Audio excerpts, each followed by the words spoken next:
ज्यादा जरूरी है। अगर एक ही परिवार के 5 लोगों का एक विजन है कि हमें सत्ता में आना है, जैसे भी आना है, तो वो विजन देश के लिए क्या कर रहा है सर? आगे जाके वो 5 लोग 15 भी हो जाएंगे, 20 भी हो जाएंगे, तो क्या परिवार देश को चलाएगा या देश के लोग, देश की जनता और देश का जो विजन है आगे के लिए वो चलाएगा? इनके बयान पे मैं कहना चाहता हूँ, राहुल गांधी ने समाजवादी पार्टी के जी मैं यही बताऊंगा क्योंकि अभी इंडिया लाइन्स है साथ में, क्योंकि इन्होंने इनके अखिलेश यादव जी ने संसद में कहा कि अभी तक जाति जनगणना नहीं हुई है, इसीलिए जो हमारे देश के युवा हैं, देश के लोग हैं, उनके साथ अन्याय हुआ है। लेकिन इन्हीं को मैं बता देना चाहता हूं, 2004 में राहुल गांधी जी का एक बयान है जिसमें उन्होंने कहा कि हमारे देश में जाति के हिसाब से जनता को नहीं बांटना चाहिए, और आखिरी कास्ट सेंसस हमारा 1931 में हुआ है। तो इसका मतलब क्या मैं ये समझूं कि कांग्रेस के राज्य में हमारे साथ अन्याय हुआ है? हम चाहते हैं, हर कोई देश का चाहता है कि ये देश नंबर 1 पावर बने पूरे वर्ल्ड में, लेकिन कैसे बनेगा सर? 2047 बस चिल्ला देने से बनेगा? आप इनकम इक्वालिटी की बात क्यों नहीं करते?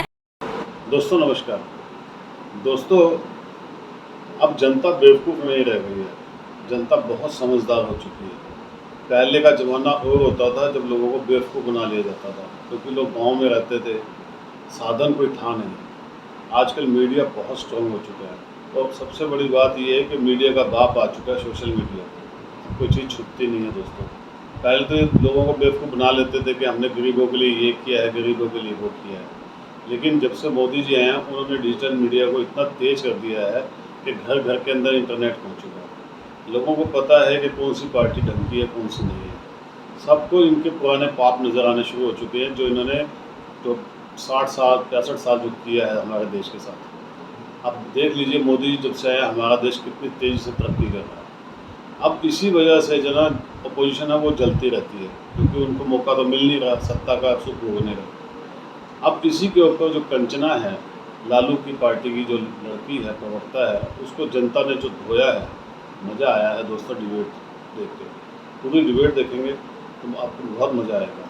डिबेट देख के कमेंट्स कीजिएगा, वीडियो को लाइक कीजिएगा और चैनल को सब्सक्राइब जरूर कीजिएगा। Thank you very much. क्या हमारे पास लीडर हैं? क्या हमारे पास विपक्ष में ऐसे लोग मौजूद हैं जो विजनरी हो या विजन के साथ चल रहे होंगे? मैं तो निश्चित तौर पे आप लोगों की आंख पे पट्टी बांधने का काम किया जा रहा है। झूठी बातें, झूठे बैलेंस देश को विकसित नहीं बनाया जा सकता। जी, क्वेश्चन है आपका? मैं बिल्कुल मैं जा रहा था मलूक साहब के पास। जी आपका नाम? खड़े हो जाए, अच्छा लगेगा। जी मैं बीनू चौहान हूँ, और सर मेरा क्वेश्चन आप ही से है। आपके जितने क्वेश्चंस थे वो सारे के सारे वैलिड क्वेश्चंस हैं, बट मेरा आपसे एक सवाल है कि जिस पार्टी के एक ही परिवार के 5 लोग सांसद हों, उसमें आप लोगों का क्या विजन है सर? आप लोग कैसे देख रहे हैं कि अगर एक परिवार का 5 सांसद, समझ रहे हैं आप, बहुत बड़ी बात है, तो आप लोग क्या काम कर रहे हैं कि परिवारवाद कैसे खत्म करेंगे? विजन आपका कहाँ जा रहा है? मतलब आप मानती 2047 में एक बाधा यह भी है कि परिवारवाद से राजनीति को मुक्त होना चाहिए, लीडरशिप मुक्त होनी चाहिए। जी 2024 में भी यही बात है। नहीं ठीक है, लेट हिम रिप्लाई। नहीं, लीडरशिप में जो बातें नीतियों से बननी है, क्या उन मुद्दों में परिवार की बाधा लगता है आपको? विजन बहुत ज्यादा जरूरी है। अगर एक ही परिवार के 5 लोगों का एक विजन है कि हमें सत्ता में आना है, जैसे भी आना है, तो वो विजन देश के लिए क्या कर रहा है सर? आगे जाके वो 5 लोग 15 भी हो जाएंगे, 20 भी हो जाएंगे, तो क्या परिवार देश को चलाएगा या देश के लोग, देश की जनता और देश का जो विजन है आगे के लिए वो चलाएगा? इनके बयान पे मैं कहना चाहता हूँ, राहुल गांधी ने समाजवादी पार्टी के जी मैं यही बताऊंगा क्योंकि अभी इंडिया लाइन्स है साथ में, क्योंकि इन्होंने इनके अखिलेश यादव जी ने संसद में कहा कि अभी तक जाति जनगणना नहीं हुई है, इसीलिए जो हमारे देश के युवा हैं, देश के लोग हैं, उनके साथ अन्याय हुआ है। लेकिन इन्हीं को मैं बता देना चाहता हूं, 2004 में राहुल गांधी जी का एक बयान है जिसमें उन्होंने कहा कि हमारे देश में जाति के हिसाब से जनता को नहीं बांटना चाहिए, और आखिरी कास्ट सेंसस हमारा 1931 में हुआ है। तो इसका मतलब क्या मैं ये समझूं कि कांग्रेस के राज्य में हमारे साथ अन्याय हुआ है? हम चाहते हैं, हर कोई देश का चाहता है कि ये देश नंबर 1 पावर बने पूरे वर्ल्ड में, लेकिन कैसे बनेगा सर? 2047 बस चिल्ला देने से बनेगा?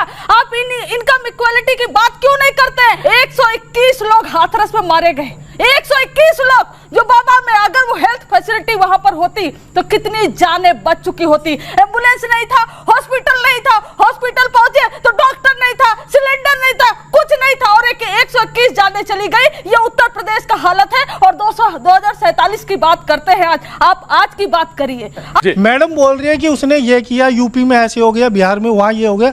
ये बिहार का बताएं, बिहार में क्या? मैं रहता हूँ बिहारियों के साथ, मैं ऑयल फील्ड में जब काम करता हूँ ना, दुनिया भर के मजदूर मेरे साथ काम करते हैं, बिहार के होते हैं।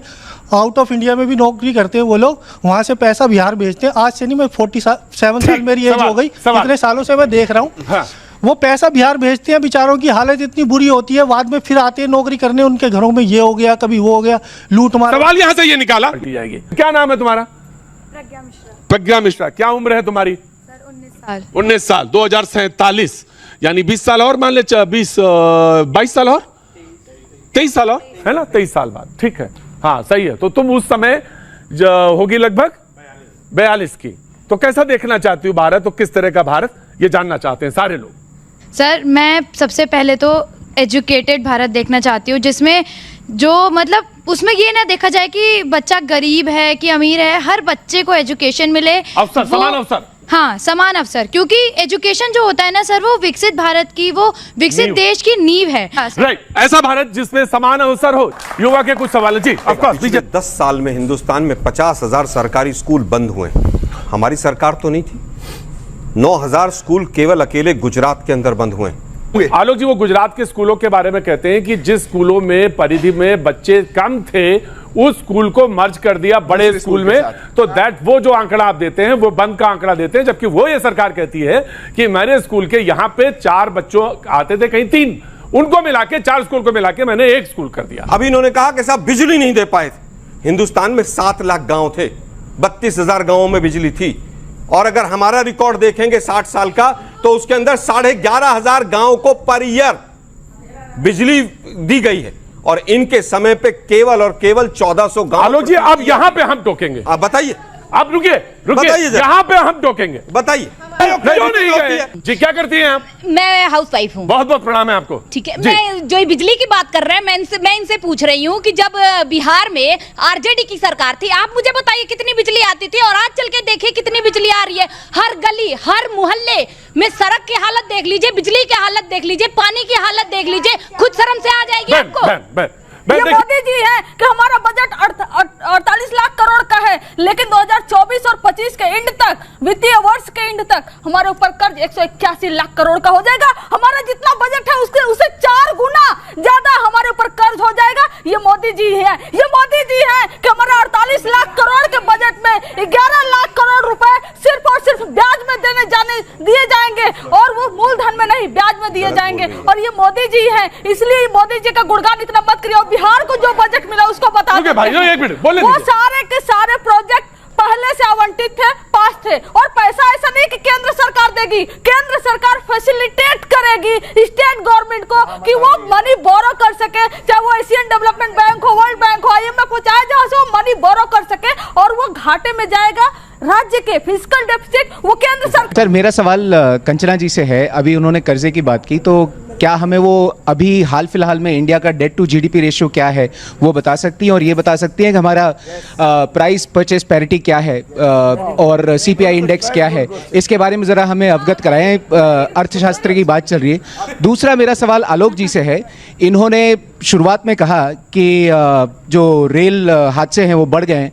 आंकड़ों के बड़े अच्छे जानकार हैं, तो हमें ये बताएं कि 2004 से लेकर 2014 तक कितने रेल हादसे हुए थे, और 2014 से लेकर 2024 तक कितने रेल हादसे हुए हैं? आंकड़े बताएं। हाँ भाई, कैसी लगी? आगे स्वाद?